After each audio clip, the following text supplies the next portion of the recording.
most of the research that I do is in complex analysis, is the broad name of the area of math.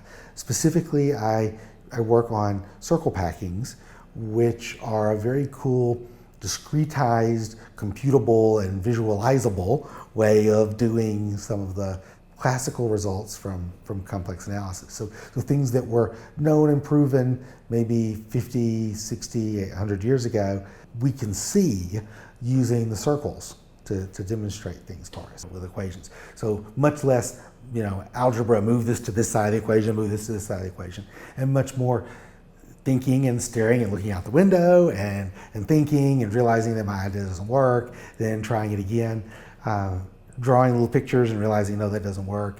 And then you end up with equations because you actually end up having to prove that things actually do fit together the way you think they do. But a lot of the intuition, the ideas are very visual and geometric. Maybe the biggest benefit from doing something that's math related like this is you really learn to think very precisely in keeping track of lots and lots of details, which obviously are beneficial to people who do math and need to learn to think that way. But also things like pre-law. My wife has an uncle who was a math major and then went to law school. And so the LSAT exam is very heavily logic puzzle stuff, right? So it turns out that the majors who did best on the LSAT were math majors. There are lots of people who will go and do the same kind of jobs that engineers do, right? Working at a company, making things, or solving engineering problems and stuff, working for the Defense Department or so forth. And then we get lots of math majors who go into finance and do Wall Street kinds of stuff.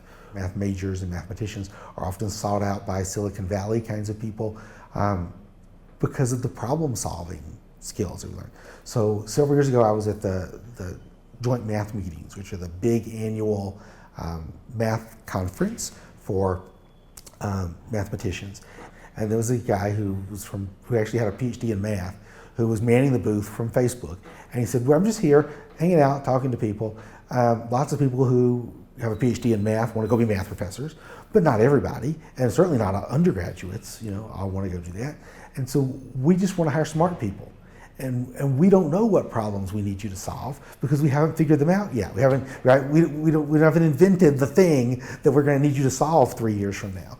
But we know if you're a math major or math, you've done research in math and you understand how to think clearly and logically and keep attention to detail, then whatever the problem is, that we're going to have 3 years from now, you'll be able to help solve it.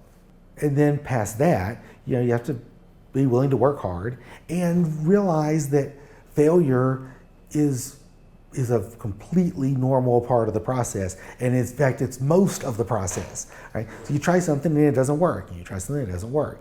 And you try something and it does work and you're super excited, and then an hour later you realize, no, that really didn't work. And after you do that for a while, you finally find something that does work. And and you're like, wow, okay, this is really cool. And that opens up new avenues of things that you might try next. But it's very different from taking a math test where there's a problem on the test.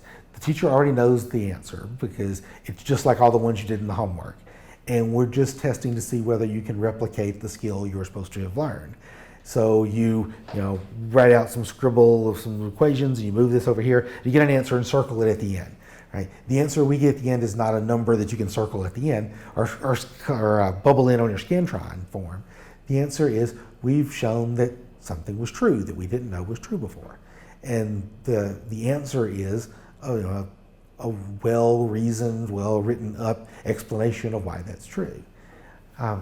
So it's a very different kind of thing than maybe you might have seen when you were taking math classes, in high school. This is much more like, I have no idea whether what I'm trying to prove is even true or not. I think it probably is. I have a guess that it probably is. And I have a guess that we might be able to get at it from this direction.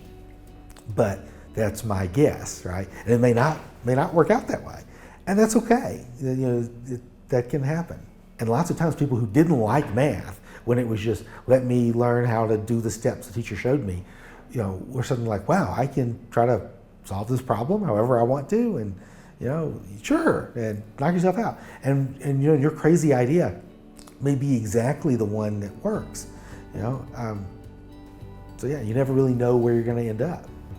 But yeah, we can sort of use anybody's skill level wherever they are. Things that are especially helpful though, if you do know how to write computer code, that helps, because there are times when, I'd like to know what happens with these circles if I ran this 10 billion times. What would they do, right? And trying to figure that out by hand doesn't work. So, but if you know a little bit of code and you can animate some stuff or automate some stuff, that can help. But it's not necessary. What I really want is somebody who gets excited about the problems that we're trying to solve, because it's hard work and you end up beating your head against the wall because the thing you tried just didn't work. So you have to stop and try something else and try something else until you finally find, a key that unlocks that part of the problem and you can take a step forward. So I really want somebody who's just excited about the idea.